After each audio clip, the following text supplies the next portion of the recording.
नमस्कार, मैं प्रगदीश आप सबका स्वागत करता हूं मेरे अपने YouTube channel vision of justice में।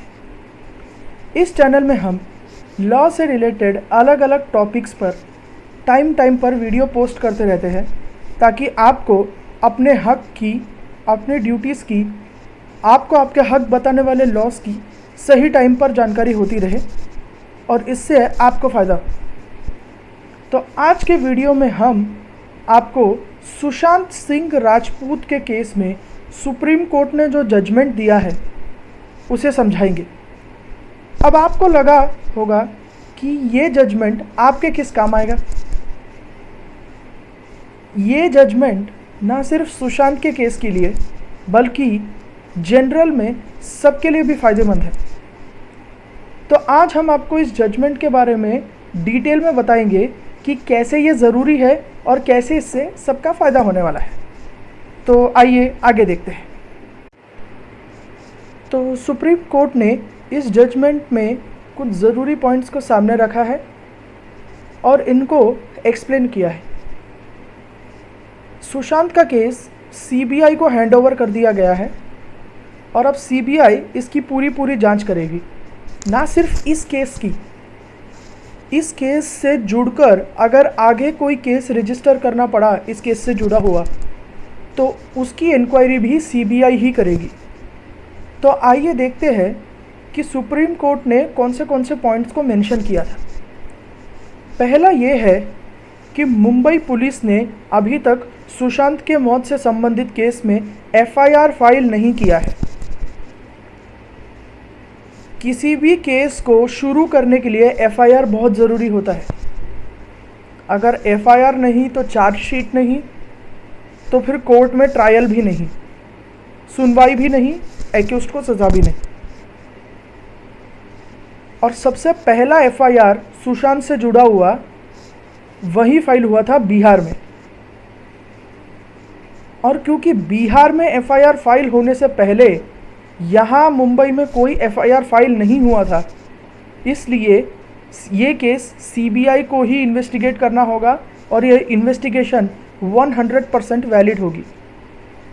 मुंबई पुलिस अब तक क्रिमिनल प्रोसीजर कोड सेक्शन 174 के हिसाब से इंक्वायरी कर रही है। ये सेक्शन 174 के तहत पुलिस को जब भी ऐसा कोई इन्फॉर्मेशन मिलता है कि किसी ने सुसाइड कर लिया है या किसी पर जानवर ने हमला कर दिया है, किसी की हत्या हो गई है, किसी को किसी मशीन से कुछ लग गया है, इस तरह का इन्फॉर्मेशन जब भी मिलता है कि किसी की अननेचुरल सर्कमस्टेंसेस में डेथ हुई है, तब पुलिस को इस प्रोसीजर के अंडर इंक्वायरी करनी होती है। और इसी इंक्वायरी में करीब 2.5 महीने से मुंबई पुलिस लगी हुई है। ये एक पॉइंट है जो सुप्रीम कोर्ट ने मेंशन किया इस केस को हैंडओवर करने से पहले। दूसरा पॉइंट ये है कि सुप्रीम कोर्ट ने फिर से ये बात स्पष्ट की है कि 2014 में ललिता कुमारी versus state of Uttar Pradesh, इस केस में सुप्रीम कोर्ट ने एक जजमेंट दिया था कि जब भी किसी कॉग्निजेबल ऑफेंस के बारे में इंफॉर्मेशन मिलती है, पुलिस को एफआईआर रजिस्टर करना ही होगा। अब ये कॉग्निजेबल ऑफेंस क्या होता है ये शायद कई लोगों को नहीं पता। कॉग्निजेबल ऑफेंस वो क्राइम होता है जिसमें 2 साल या उससे ज़्यादा की पनिशमेंट हो सकती है। ऐसे क्राइम में पुलिस बिना वारंट के भी अरेस्ट कर सकती है। तो ये भी एक वजह थी कि सुशांत के केस में बिहार में जो एफआईआर फाइल हुआ था उसे सुप्रीम कोर्ट ने वैलिड माना 2014 के उस जजमेंट के हिसाब से। ये था उसमें दूसरा पॉइंट। अब तीसरी बात, सुप्रीम कोर्ट ने अपने पिछले कई जजमेंट में ये स्पष्ट किया है कि एफआईआर जिस पुलिस स्टेशन में फाइल होता है, इन्वेस्टिगेशन उसी एरिया में, उसी जूरिसडिक्शन में होनी चाहिए। दूसरे, रिया के खिलाफ जो एफआईआर फाइल हुआ था, सुशांत सिंह के पिताजी ने जो फाइल किया था, वो क्रिमिनल ब्रीच ऑफ ट्रस्ट और अकाउंट से पैसे गायब करने का, मिस अप्रोप्रिएशन ऑफ फंड्स का केस था। इस केस के लिए बिहार में भी एफआईआर फाइल हो सकता है और बिहार गवर्नमेंट के कहने पर सीबीआई ने जो इसका इन्वेस्टिगेशन टेक ओवर किया है वो 100% मुनासिब है, जायज़ है और बिल्कुल भी गैरकानूनी नहीं है। ये इसका एक और पॉइंट है। आगे सुप्रीम कोर्ट ने यह भी नोट किया कि इस केस को लेकर दोनों राज्यों के सरकार के बीच में मुठभेड़ चल रही है। एक और महाराष्ट्र सरकार कहती है कि केवल मुंबई पुलिस को अधिकार है, दूसरी ओर बिहार सरकार का कहना है कि केवल बिहार पुलिस को इस इन्वेस्टिगेशन को कैरी ऑन करने का अधिकार है। ऐसे में जब दोनों स्टेट गवर्नमेंट एक दूसरे से सहमत नहीं है तो ऐसा नहीं हो सकता कि दोनों में से एक का इन्वेस्टिगेशन हो या दोनों का इन्वेस्टिगेशन पैरेलली प्रोसीड करे, एक साइड पे बिहार का, एक साइड पे मुंबई पुलिस का। ऐसा होने पर बड़े लेवल पे कन्फ्यूजन खड़ा हो सकता है। एक केस में दो पैरेलल इन्वेस्टिगेशन नहीं होने चाहिए और जब दो स्टेट गवर्नमेंट्स के बीच में इसको लेकर प्रॉब्लम हो रहा है तो किसी इम्पार्शियल तीसरी एजेंसी का टेक ओवर करना ही मुनासिब है जो दोनों स्टेट के कंट्रोल में नहीं आती है। मरने वाले को न्याय दिलाने के लिए और सही एक्यूज्ड को, सही क्रिमिनल को सामने लाने के लिए इस तरह का इन्वेस्टिगेशन ज़रूरी है, ऐसा सुप्रीम कोर्ट ने ठीक तरीके से स्पेसिफाई किया है। इसके अलावा सुप्रीम कोर्ट ने भारतीय संविधान के आर्टिकल 142 में अब उन्हें जो पावर दिया गया है उसका भी इस्तेमाल किया गया है। आर्टिकल 142 के तहत सुप्रीम कोर्ट के पास यह पावर होता है कि अपने दिए हुए किसी भी जजमेंट या ऑर्डर को सक्रिय करने के लिए, उसे एनफोर्स करने के लिए अगर कोई दूसरा डायरेक्शन या ऑर्डर देना हो तो वो दे सकते हैं। अपने जजमेंट को इम्प्लीमेंट करने के लिए सुप्रीम कोर्ट जो ऐसा ऑर्डर, डायरेक्शन जो भी देगा वो देश भर में लागू होगा और अगर इसके लिए कोई पर्टिकुलर प्रोसीजर सुप्रीम कोर्ट ने प्रिस्क्राइब किया है तो उस प्रोसीजर के हिसाब से भी होगा और अगर नहीं तो जनरल रूल्स या जनरल लॉस जो पार्लियामेंट ने बनाए हैं उन रूल्स के बेसिस पर ये सब कुछ एनफोर्स होगा।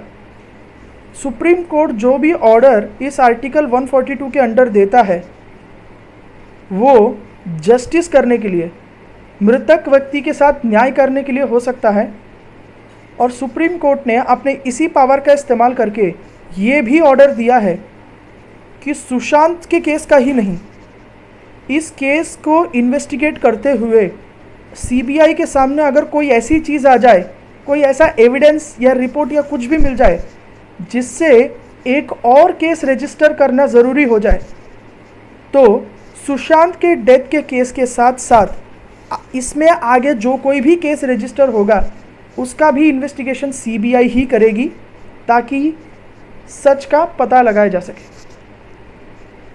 इसके अलावा एक बहुत ज़रूरी चीज़ जो सुप्रीम कोर्ट ने इसमें स्पेसिफाई की है वो ये है कि क्रिमिनल प्रोसीजर कोड सेक्शन 406 के तहत रिया चक्रवर्ती ने जो अपील फाइल की थी यहाँ सुप्रीम कोर्ट में कि केस को इन्वेस्टिगेशन के स्टेज पर बिहार से मुंबई ट्रांसफ़र कर दिया जाए, ऐसा नहीं हो सकता।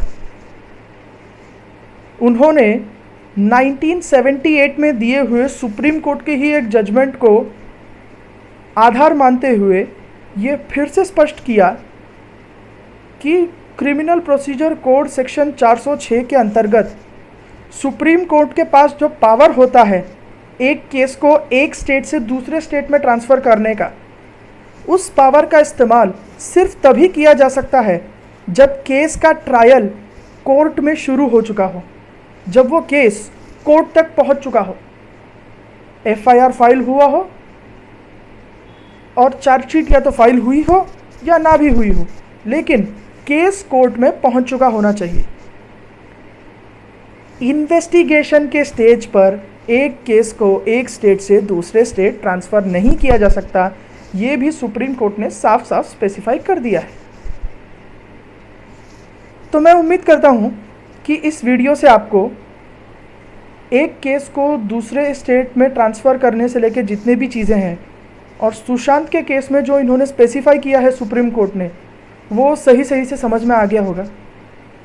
अगर आपको ये वीडियो पसंद आया हो तो लाइक शेयर करना ना भूलें, और अगर आप हमारे चैनल में नए हैं तो चैनल को सब्सक्राइब करके बेल बटन ज़रूर दबा दें, ताकि हमारा हर वीडियो आप तक सही टाइम पे पहुंच सके और आपको लॉ से रिलेटेड किसी भी टॉपिक के बारे में सही सही जानकारी मिल सके।